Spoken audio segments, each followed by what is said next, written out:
We're going to look at Percy Bysshe Shelley's lyrical drama Prometheus Unbound today, and continue on with some of the themes and ideas which we saw in our last class on his little essay on the devil and devils.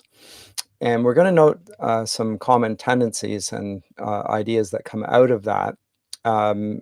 To recapitulate ever so briefly, last time we saw that he began that essay on the devil and devils by suggesting that that good and evil are being conceptualized. Good and evil are ideas that we have. And he says that we experience these two realities of good and evil in the world, and we have them as clear and distinct ideas, to use Locke's phraseology. And from that, he suggests the ideas both of God and the devil come about and are personified. And he finds that the most potent exploration or presentation of that idea is in the form of Manichaean dualism, in which good and evil are personified as equal and opposite powers at war in the world. And we can see that represented in his poem Mont Blanc, in which the figure of the evil god Arimanes is connected with the mountain. And there are other forces of good within it that are opposed to it. And I'm going to skip over Mont Blanc here. I suggested to you in our class, not being recorded here, that we could see that these were manifestations of ideas and to some degree indistinct, difficult to see the two forces because of the way in which Shelley presents them. Hard to follow his thought on that. And we'll see the same problem to some degree in this lyrical drama as well, with the exception that here at least we have the names of the characters presented in the text, so we're in no doubt who is speaking, at least. Which we don't get in Mont Blanc, for which reason I think Prometheus Unbound is a superior poem, and W.B. Yeats indeed pronounced it among the sacred books of the world. So that's pretty high praise from a great poet himself. I'm not sure I concur with his assessment of it, but I can't deny that I think there's something very good about this work. But as we saw in On the Devil and Devils, Shelley's portrait of good and evil, once again, is that of ideas, and ideas which have been personified and given the names of God and or the devil. And there he traced the devil to, he did a sort of a historical survey associating the devil only with Second Temple Judaism, and therefore attributes the book of Job to that period. I don't think modern scholarship is in wholesale agreement with him on that. It tends to posit a much earlier dating for the book of Job. And likewise, I suggested that his assertion about Satan or the devil being so late discounts the way in which we read Genesis 3. In the presence of the serpent here and there, which has been historically understood to be connected to the person of the devil. It's hardly less problematic if we have an actual serpent speaking and not the devil in the guise of the serpent. But with all that said, that's the first thing that we want to note, is the association of good and evil as mere ideas. The second thing is what we already saw in his wife Mary Shelley's presentation in the book Frankenstein, a Gothic novel. But I suggested to you it's far more than a Gothic novel. It's also to some degree a reflection on modern science and the transhumanist, what we now call the transhumanist movement, in which mankind uses science in order to not only gain power over nature, as per Francis Bacon, but to gain power over human nature, to turn science upon him itself. And Shelley explores that in the form of Victor Frankenstein constructing a new life out of the bodies that he removes from graves and pieces together a giant figure who is not only physically superior, but also, it seems, intellectually superior. And yet he is abandoned by his creator, for which reason when he goes to a cottage shortly thereafter and reads Paradise Lost, who knows how he is able to read in English, having just been born, but he it's fiction, so we can suspend our disbelief on this. He reads Paradise Lost, and in that account sees himself as an Adam-like figure who's been abandoned by his creator, and unlike the biblical Adam, and therefore he believes that he ought also to become like Milton's Satan, seeking vengeance upon his creator, and thereby Shelley reflects upon these themes and the idea of a Promethean figure. But there the Promethean figure is Dr. Victor Frankenstein and not the monster. So Frankenstein, or the modern Prometheus, is really about Victor Frankenstein, not about the creature, even though we tend to associate Frankenstein with the creature.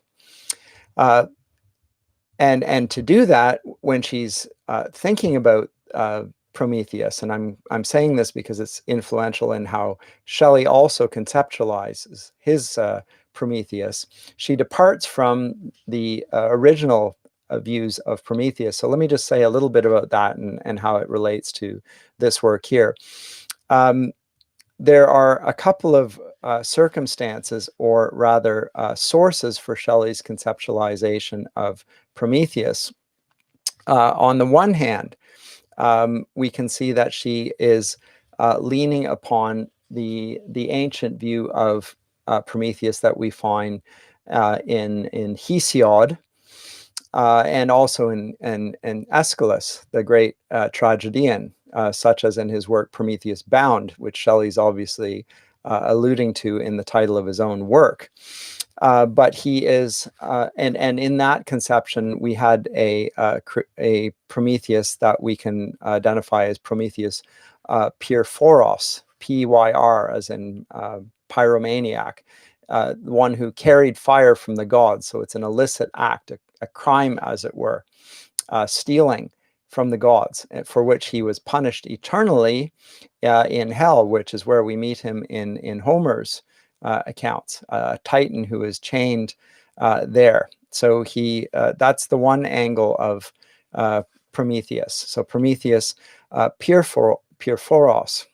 The second angle, oh, by the way, so he's not in the underworld, he's chained to a mountain in the Caucasus, and his eternal punishment is to have an eagle feasting on his intestines, which is a excruciating and agony, intestinal pain. And Prometheus not only has the eagle eating his entrails, but them then regenerating, and the same thing happening the next day eternally. So a terrible punishment for this.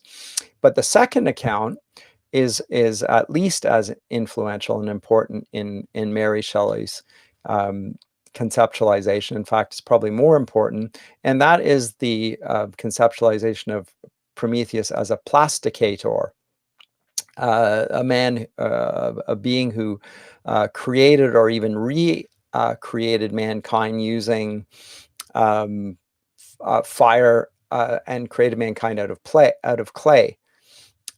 This is not something that he's got from Hesiod. He hasn't got it from Aeschylus, but it seems to have been popular in the Roman period. And we can see something of a demiurge figure being presented here. And this is the one that Shelley gravitates towards, both Mary Shelley in her account of it, and also Percy Shelley here in his Prometheus Unbound. And likewise, if we wanted to look at it, we could look to Lord Byron's short poem Prometheus as well. And I could point you to similar conceptualizations in the work of Johann Wolfgang von Goethe in the German tradition. So this figure of Prometheus as a humanitarian figure who is using science and fire for means that were previously regarded by the gods, or in the case of Christianity, God, as illicit, is going to be a benefactor of humanity. The various aspects of that are being explored by the writers in the 18th and 19th century. So that, I think, is a good way to open it, but it's a recapping what was said previously. The second thing I wanted to bring to your attention is Shelley's little essay on life, and I'm going to read little extracts of it. Not go through the entirety of it because it will take away far too much from our play Prometheus Unbound. But Shelley, in this, I'll read an extract and then make a comment. He asks the question, what is life? It's one of the great questions of humanity, expressed by various writers over the years. What is life? And furthermore, what is human life? What is humanity? Shelley's answer to it is not to realize it's a question he can't answer. That was Augustine's response. How should I know? As Augustine presents it in his Confessions, you made me, Lord.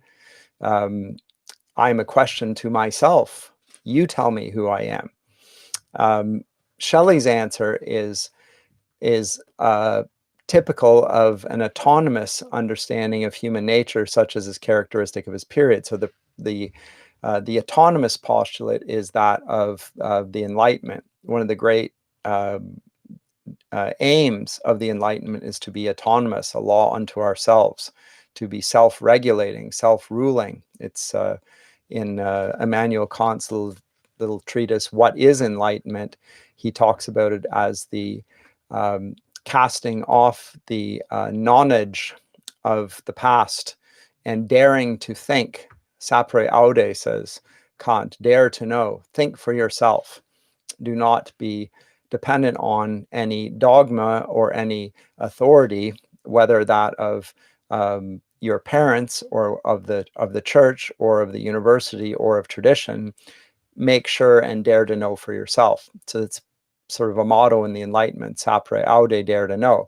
So Shelley in agreement and in accordance with this, says that when he is discussing life, he refers to his own experience as a sufficient warrant for speculating on this. He doesn't appeal when he asks the question, what is life? Well, what does Aristotle say? What does the Bible say? What do my parents say?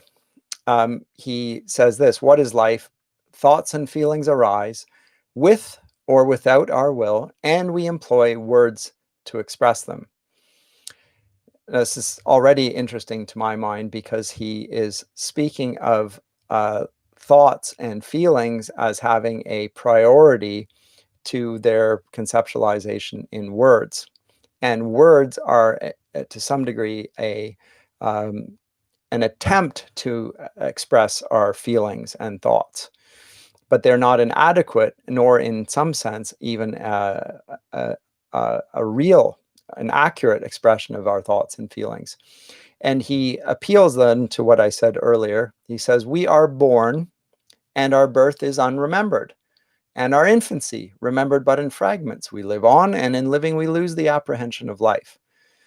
How vain is it to think that words can penetrate the mystery of our being. Rightly used, they may make evident our ignorance to ourselves, and this is much. For what are we? Whence do we come? And whither do we go? Is birth the commencement? Is death the conclusion of our being? What is birth and death?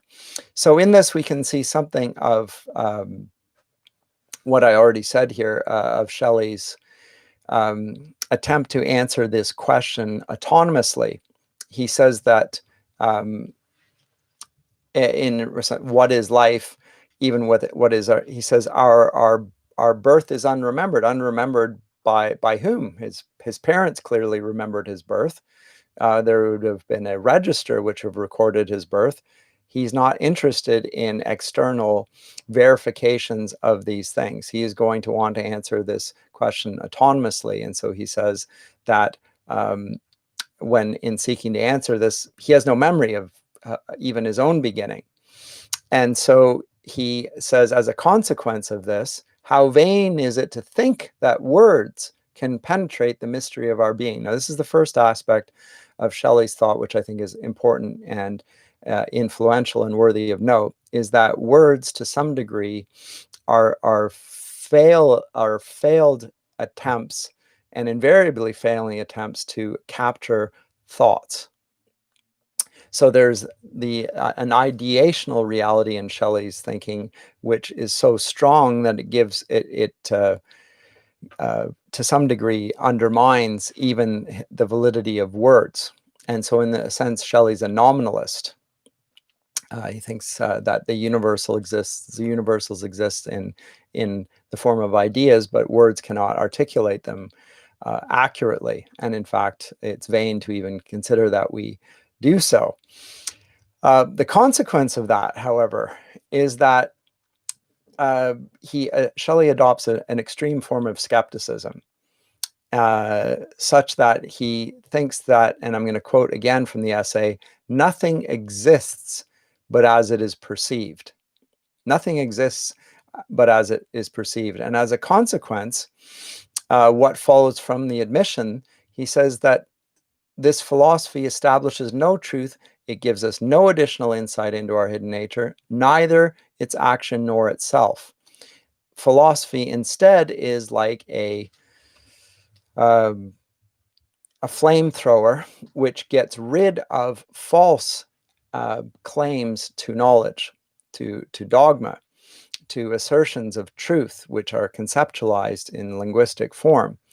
These are inadequate to express the immensity of our thoughts and our beings for Shelley. So Shelley is, in a sense, a radical anti-realist with respect to language.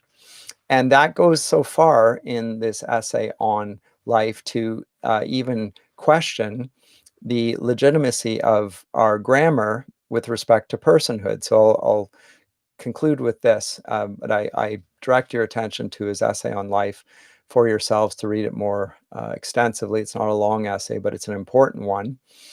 He says, the view of life presented by the most refined deductions of the intellectual philosophy, that is of skepticism, is that of unity. Nothing exists but as it is perceived. The difference is merely nominal between those two classes of thought, which are vulgarly distinguished by the names of ideas and of external objects. Pursuing the same thread of reasoning, the existence of distinct individual minds, similar to that which is employed in now questioning its own nature, is likewise found to be a delusion.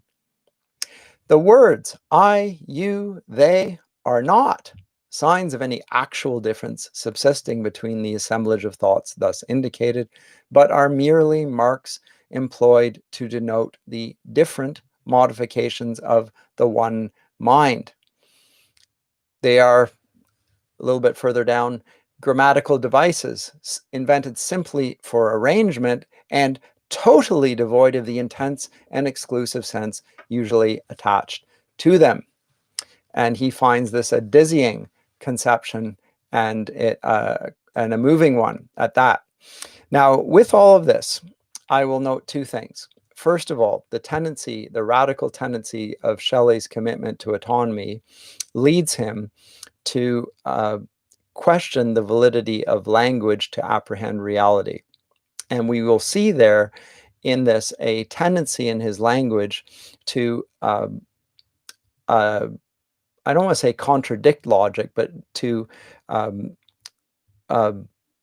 de-emphasize the importance of coherence and a logical train of thought in his imagery. So in Mont Blanc, we see one image rising and another taking its place steadily afterwards without any explicit connection between them. And in this, he probably is doing something along the lines of what Ovid did in his Metamorphoses, simply moving from one form and conceptualization to another.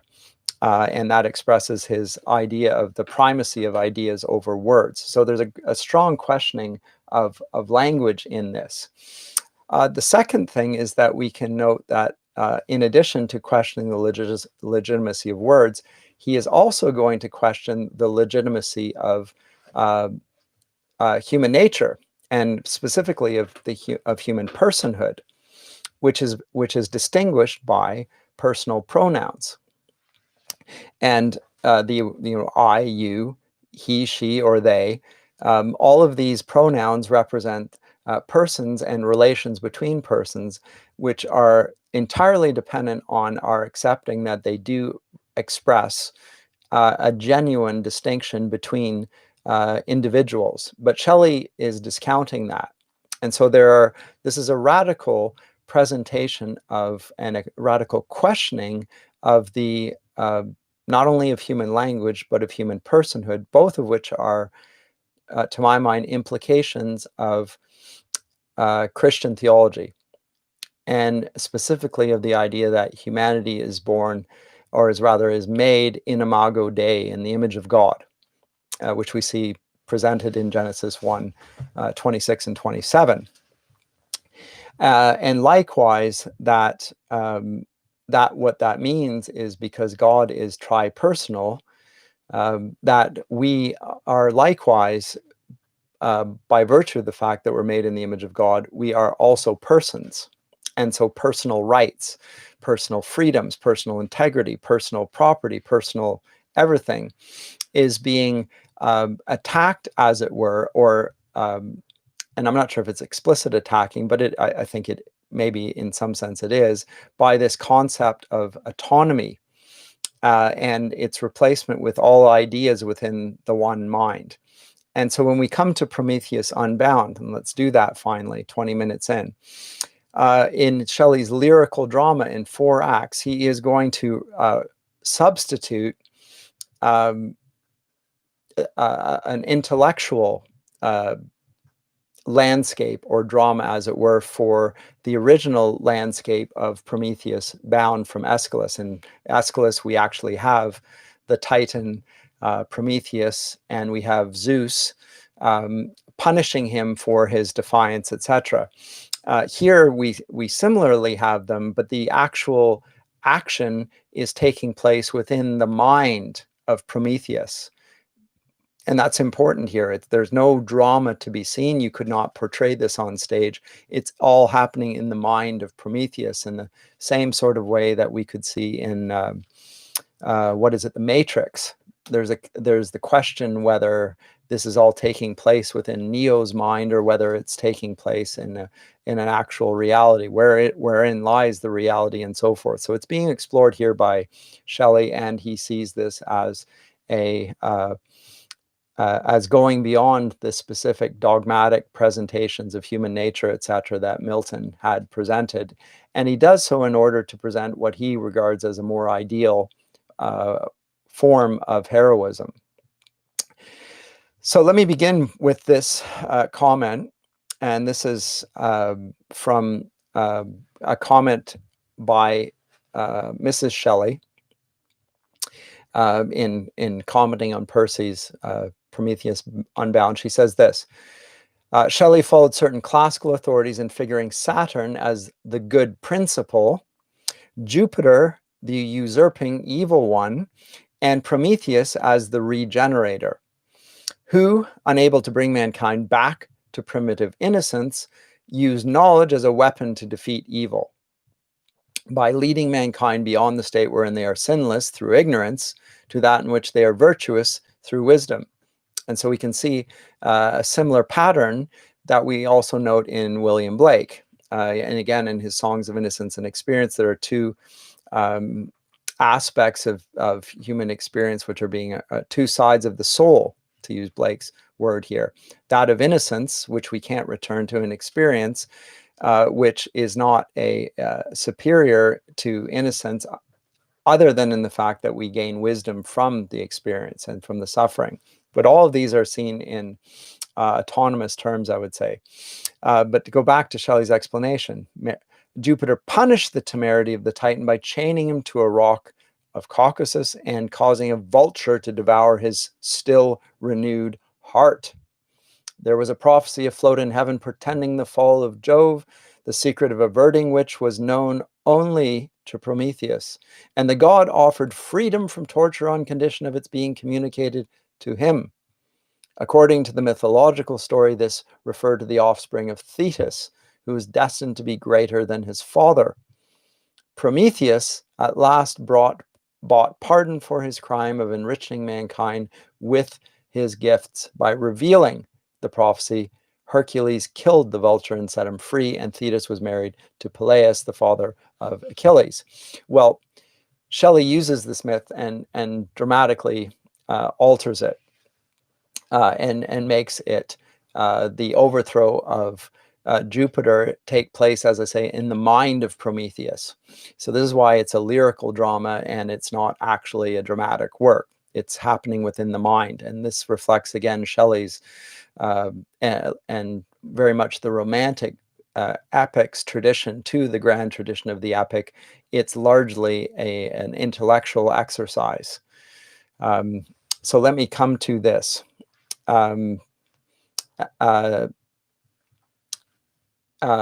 This comment.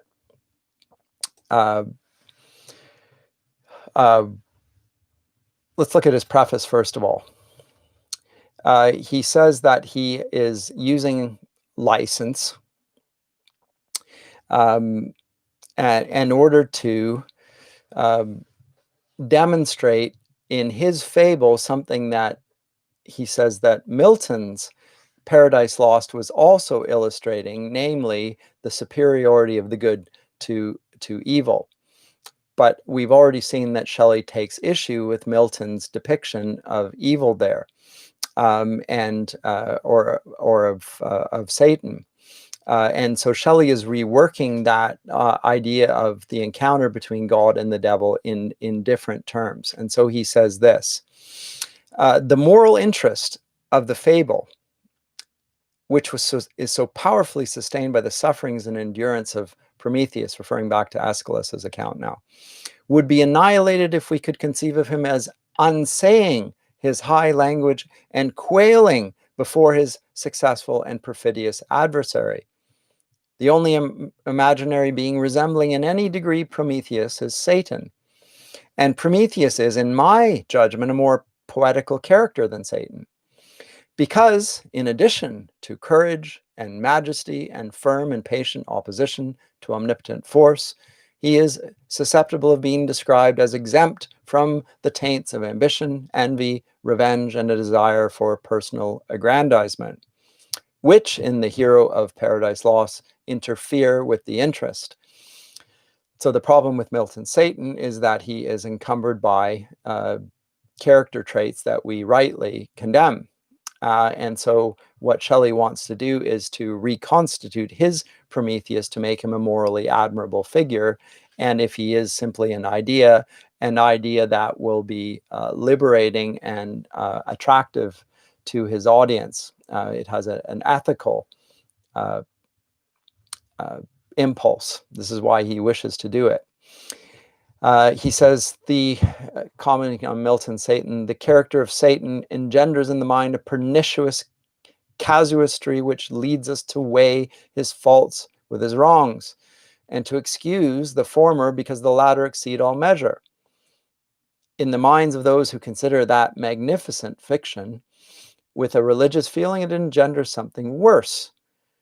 But Prometheus is, as it were, the type of the highest perfection of moral and intellectual nature, impelled by the purest and the truest motives to the best and noblest ends. And for that reason, he fuses to some degree the story of Prometheus with Christian themes and Christian ideas. And in this sense, as I say, we have in Prometheus Unbound something of a Christian allegory, because what Prometheus will do is he will love and forgive his enemy, who has unjustly punished him. And we get Shelley's view on Christ. He speaks of him with great admiration in his defense of poetry. But in Prometheus Unbound, Prometheus is a figure that he does not seek to portray in relation to Christ, a figure of love. Prometheus is this figure rather than Christ. And so when later on in this story, Prometheus Unbound, the Furies, who are the monsters from the world of the dead, who arise at Jupiter's command to torture Prometheus, by mocking him for freeing mankind, but they inform him. This is interesting, that one man has already attempted to teach humanity about love and forgiveness. But people rejected this message, and they're obviously alluding to Jesus here. They say, one came forth of gentle worth, smiling on the sanguine earth. Nonetheless, his message was corrupted by men, and like swift poison, withering up truth, peace, and pity. This is Shelley's understanding of what the church has done with Jesus' teaching. And so he takes this story of Prometheus Unbound as an attempt to represent the message of Jesus' life and ministry, that of loving one's enemies, and he puts it in the form of the person of Prometheus, rather than recounting the story of Jesus. So let me read some of the extracts from this, but I direct you to his preface, which I think is quite helpful and rather extraordinarily long for a preface, in which we have as much of his engagement with the theme of the epic and with poetry in general as we do in his work that is explicitly dedicated to that end. But his aim is to direct the imagination to a higher ideal. And this is, again, what Shelley has in common with the other Romantic authors who are writing epics in the period, is they are idealists seeking to purify the imagination and the realm of ideas, which for Shelley are the most real things, and orientate them towards loving conduct. So Act 1, I'll go over this rather briefly because I don't want to take too much more than half an hour here. But in Act 1, we have the scene set. We have a ravine of icy rocks in the Indian Caucasus. Prometheus is discovered bound to the precipice. Panthea and Ione are seated at his feet. The time, night. During the scene, morning slowly breaks. Prometheus speaks, directing his words to Jupiter. Monarch of gods and demons, and all spirits but one, who throng those bright and rolling worlds beyond thou and I alone of living things, behold with sleepless eyes. Regard this earth made multitudinous with thy slaves, whom thou requitest for knee worship, prayer and praise, and toil, and hecatombs of broken hearts, with fear and self-contempt and barren hope, whilst me, who am thy foe, eyeless in hate, hast thou made reign and triumph to thy scorn o'er mine own misery and thy vain revenge. 3,000 years of sleep unsheltered hours, and moments divided by keen pangs till they seemed years, torture and solitude, scorn and despair. These are mine empire, more glorious far than that which thou surveyest from thine unenvied throne, O mighty God. Almighty, had I deigned to share the shame of thine ill tyranny, and hung not here nailed to this wall of eagle baffling mountain, black, wintry, dead, unmeasured, without herb, insect, or beast, or shape, or sound of life. But ah me, alas, pain, pain ever, forever. No change, no pause, no hope, yet I endure. I ask the earth, have not the mountains felt? I ask yon heaven, the all-beholding sun, has it not seen? The sea, in storm or calm, heaven's ever-changing shadow spread below. Have its deaf waves not heard my agony? Ah me, alas, pain, pain ever, forever. The crawling glaciers pierce me with the spears of their moon-freezing crystals. The bright chains eat with their burning cold into my bones. Heaven's winged hound, polluting from thy lips his beak in poison not his own, tears up my heart. And shapeless sights come wandering by, the ghastly people of the realm of dream, mocking me. And the earthquake fiends are charged to wrench the rivets from my quivering wounds when the rocks split and close again behind. While from their loud abysses howling throng the genii of the storm, urging the rage of whirlwind, and afflict me with keen hail. And yet, to me welcome is day and night, whether one breaks the hoar frost of the morn, or starry, dim, and slow the other climbs the leaden-colored cast, for then they lead the wingless crawling hours. One among them, as some dark priest hails the reluctant victim, shall drag thee, cruel king, to kiss the blood from these pale feet, which then might trample thee if they disdained not such a prostrate slave. Disdain? Ah, no, I pity thee. What ruin will hunt thee undefended through the wide heaven? How will thy soul, cloven to its depth with terror, gape like a hell within? I speak in grief, not exultation, for I hate no more. As then ere misery made me wise. The curse once breathed on thee I would recall. Ye mountains, whose many-voiced echoes through the mist of cataracts flung the thunder of that spell. Ye icy springs, stagnant with wrinkling frost, which vibrated to hear me and then crept shuddering through India. Thou serenest hail, through which the sun walks burning without beams. And ye swift whirlwinds, who on poised wings hung mute and love and moveless o'er yon hushed abyss, as thunder, louder than your own, made rock the orbed world.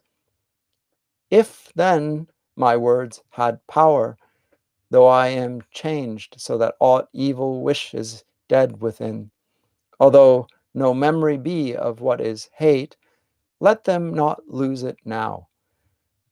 What was that curse? For ye all heard me speak, and then the voices come from the mountains, the springs, the air, the whirlwinds, etc. to him. So in this introductory monologue, as it were, not quite a monologue because he does have an audience in the form of the natural elements here, we already see the entirety of the drama being laid out before us, because as I said to you, the drama is not a drama per se, it is a reflection on an idea, and the idea is that of forgiveness. And the motivation for the forgiveness is love rather than revenge. And in this, Shelley is demonstrating his own conception of love, and I avert your attention to his work, his little essay on love, if you will, in which he presents love as the longing for the something within us which is lacking, which we see outside of ourselves. And in this sense, it's an expression of a hope and a desire for something that is idealized. And here he requites Jupiter's punishment visited upon him daily for 3,000 years, rather than with cursing, which he originally did. But with the opposite, he feels pity. And so this pity, which he expresses the word in line 53 here, is really the beginning of the end for Jupiter. He is not going to curse his enemy. He is going to love his enemy as Jesus enjoined his followers to do. He's not going to do wrong for wrong. He is going to return love for hatred or injustice, to break the cycle of consequences that come from trying to take vengeance. He will not do so here. And remember, in Shelley's conceptualization, this is not an action by a character per se towards another character. It's the reflection of a mind's desire to eschew the violent words and language of cursing in favor of those of blessing one's enemies. And so Shelley is presenting something here which then will play itself out through the next 4 acts. The quasi-satanic figure of Prometheus, I say that because he, here in line 50, I don't know if you noticed it, 56, he says that the words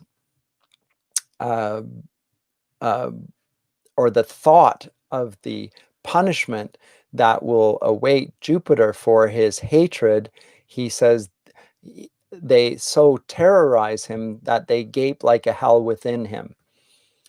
So Prometheus is horrified at what's going to happen to poor Jupiter for being such a nasty, vindictive tyrant. That's the hell within him. And in this, of course, he echoes the words of Satan in Paradise Lost Book 4, where there he's reflecting on, Milton Satan is reflecting on his vision of the earth and the creatures fair within the earth, namely Adam and Eve.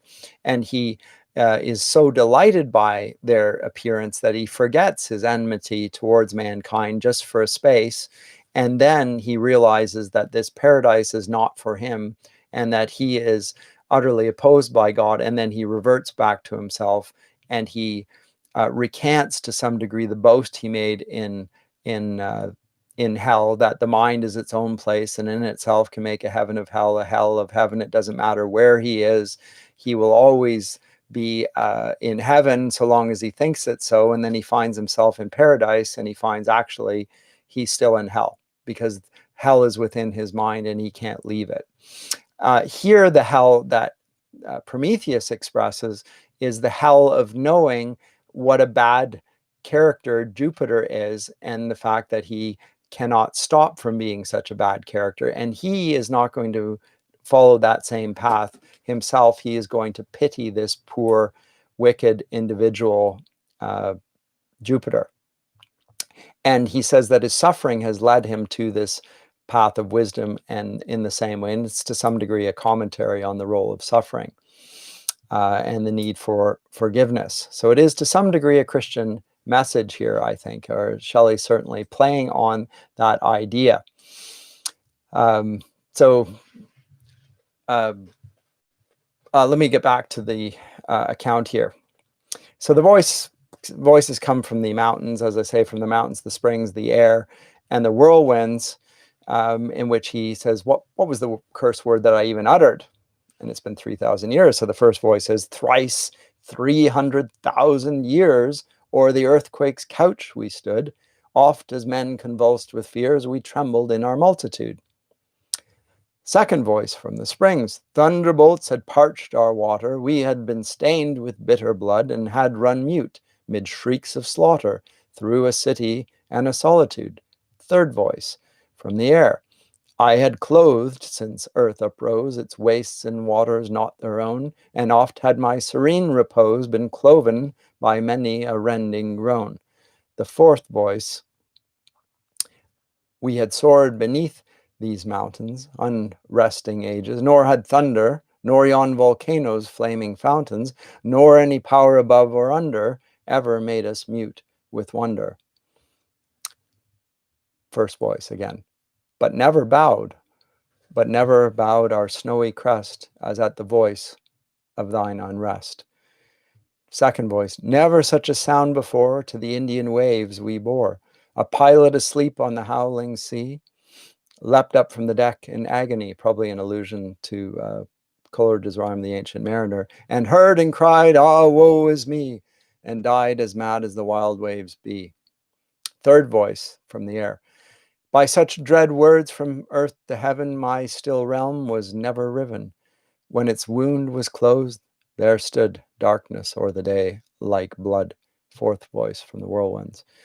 And we shrank back for dreams of ruin, to frozen caves our flight pursuing, made us keep silence, thus and thus, though silence is as hell to us.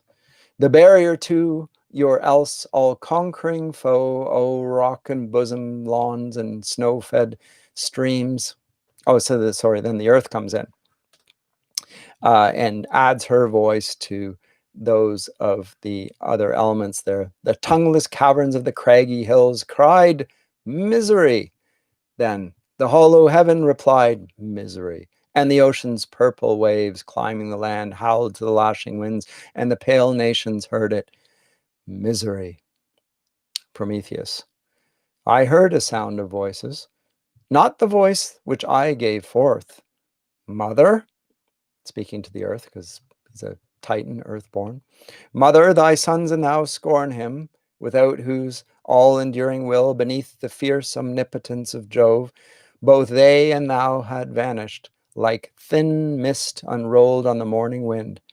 Know ye not me, the Titan, he who made his agony the barrier to your else all-conquering foe? Oh, rock and bosom lawns and snow-fed streams, see now athwart frore vapors deep below, through whose o'ershadowing woods I wandered once with Asia, drinking life from her loved eyes. Why scorns the spirit which informs ye now to commune with me? Me alone, who checked, as one who checks a fiend-drawn charioteer, the falsehood and the force of him who reigns supreme, and with the groans of pining slaves fills your dim glens and liquid wildernesses. Why answer ye not? Still, brethren, the earth, they dare not. Who dares? For I would hear that curse again. Ha! What an awful whisper rises up. 'Tis scarce like sound, it tingles through the frame as lightning tingles, hovering ere it strike. Speak, spirit, from thine inorganic voice. I only know that thou art moving near, and love. How cursed I him, the earth? How canst thou hear, who knowest not the language of the dead? Prometheus. Thou art a living spirit, speak as they. I dare not speak like life, lest heaven's fell king should hear, and link me to some wheel of pain more torturing than the one whereon I roll.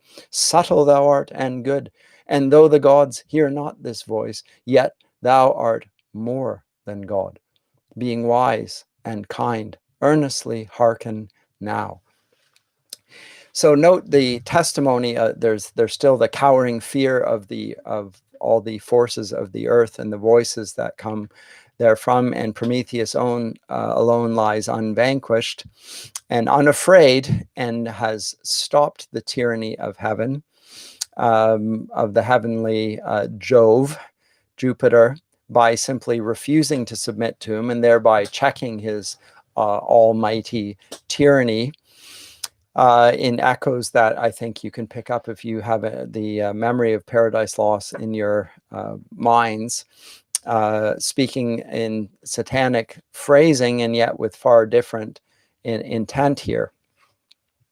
And the voice, or the declaration rather, back in line 53, that he will pity now rather than curse as he once did, is the beginning of the end for this tyrant.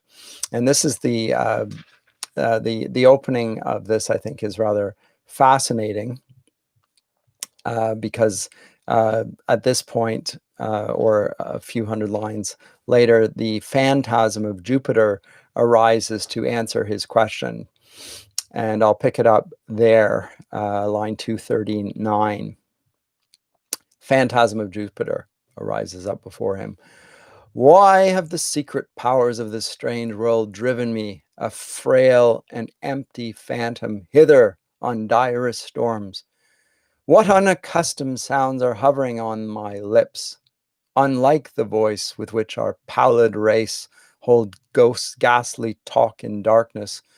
And proud sufferer, who art thou? Tremendous image, says Prometheus, as thou art must be he whom thou shadowest forth. I am his foe.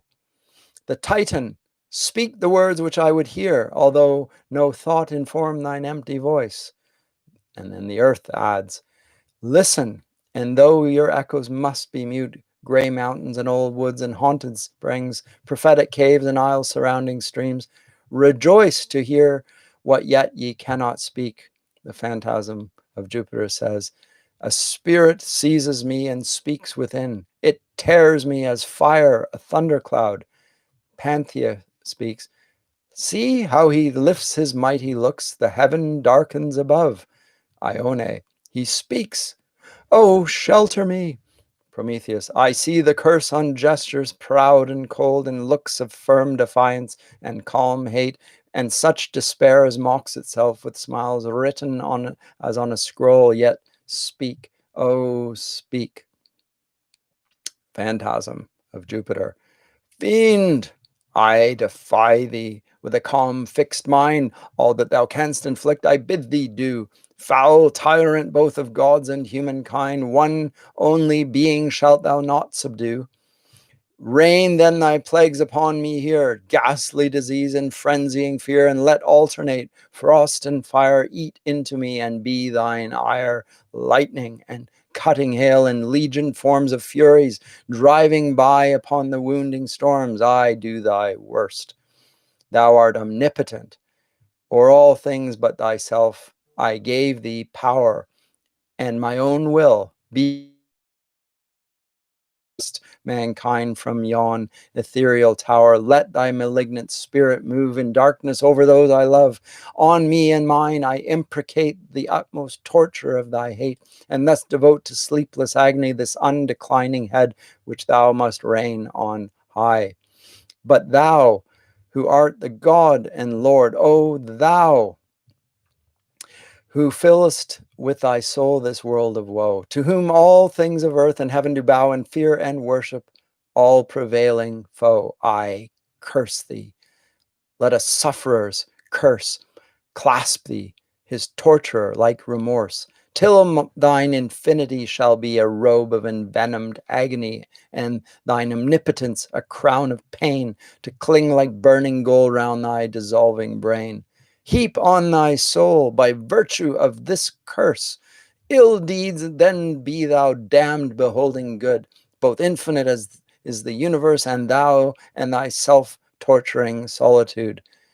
An awful image of calm power, though now thou sittest, let the hour come when thou must appear to be that which thou art internally, and after many a false and fruitless crime, scorn track thy lagging fall through endless space and time. Were those my words, O parent? The earth, they were thine. It doth repent me.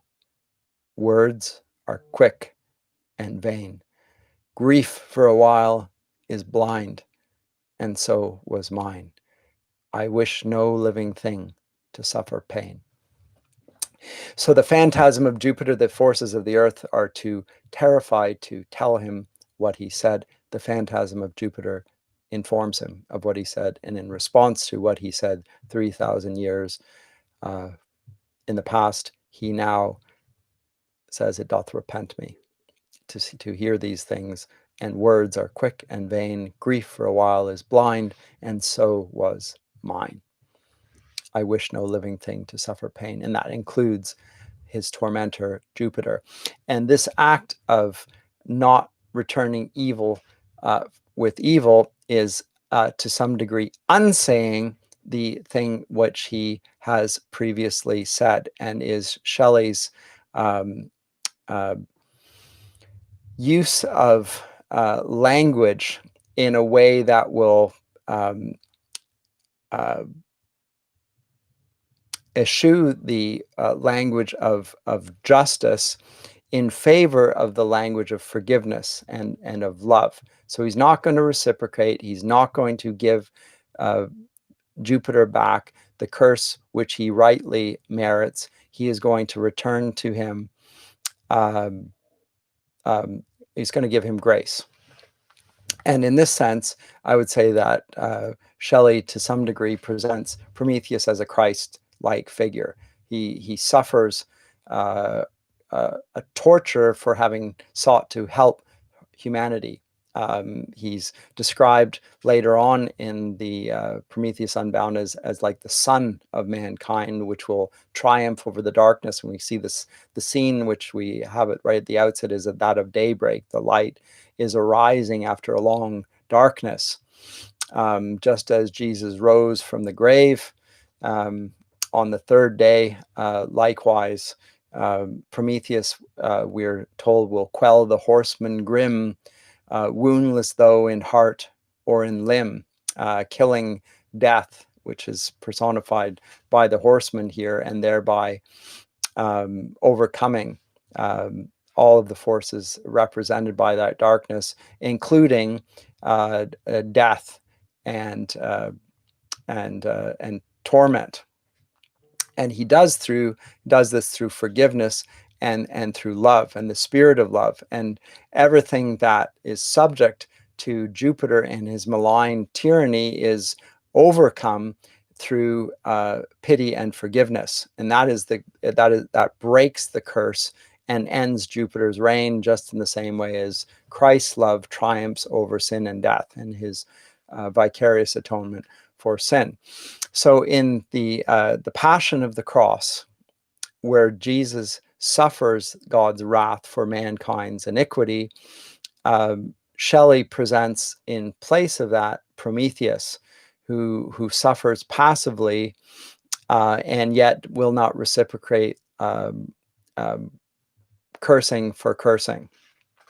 And so Shelley, in some sense, although this is a variation on the Prometheus myth, and is reframing it, and is obviously reframing Paradise Lost, it's very interesting to see how nearly, and I'm not going to say much more about Prometheus Unbound here, but because I think I've given you a sufficient rendering of the gist of the story.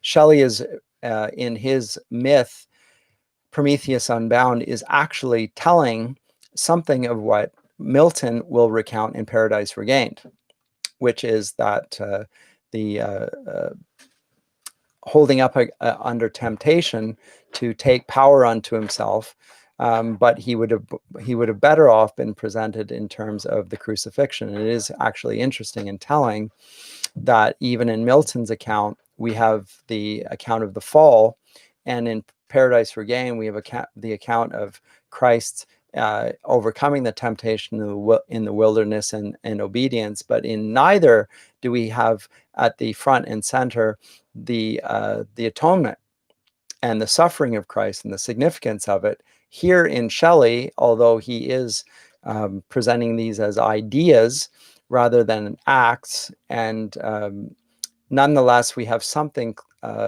sort of hewing rather closely to the mark of the Christian message of love conquering hate. And here it is through the person, or at least the idea of Prometheus as he presents it. And so I'll leave you with that, and we'll pick up next time with further on the subject. And that's it for now. Thank you.